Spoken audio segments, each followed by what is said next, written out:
entitlement. So I'm going to put together a proper initiative to ensure that, one, most lands are titled, because when lands are titled, it gives an opportunity for the owners of the land to be able to unlock capital. And that can help them to open up their farms, to do business, to have access to quality education and quality health. And I think it's very important. And it will also protect, the real ancestral owners of our lands. We won't have a situation where the resources that Lord Almighty has bestowed on us will be appropriated without proper compensation, especially to foreign interests. And that's something that I'm very passionate about. And so those are the few things I wanted to say today, that we need to restore this country. And those values, what I talk about, the triple S doctrine: service, sacrifice, and selflessness.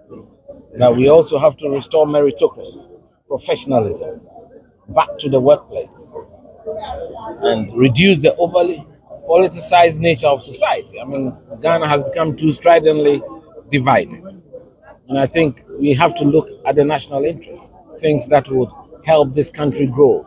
That's what I'm passionate about. So, beyond this internal contest, or after the internal contest, the NPP will continue to be there. One of the key things that were raised post the NPP's defeat was that the internal wranglings, your opponents ended up using it. What is important is that you have to listen to my message.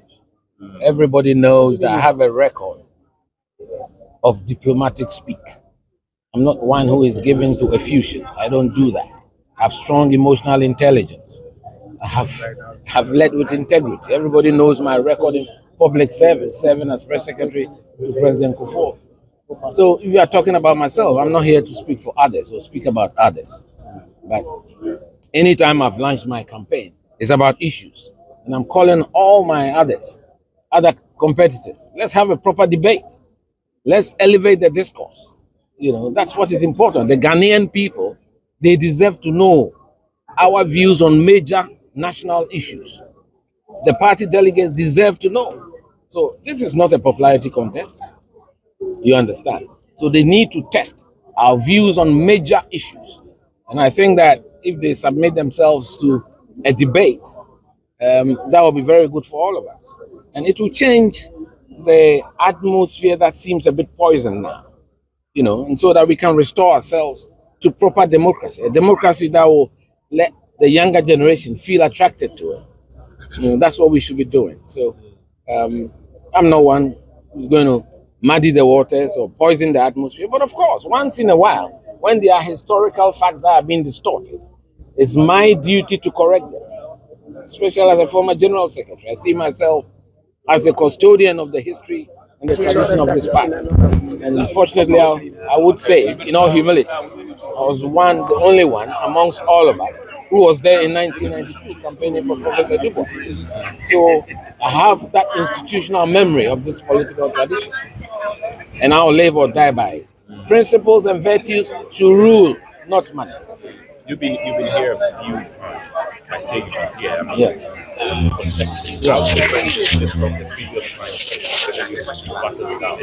The most important thing is the power of choice rests with the delegates. That's the beauty of democracy. It doesn't rest with us. Ours is to go and meet them and share our vision, which is what I try to do this afternoon. So the power of choice rests with the delegates. I am providing them a viable option. And all my colleagues were part of the previous government. Unfortunately, I wasn't.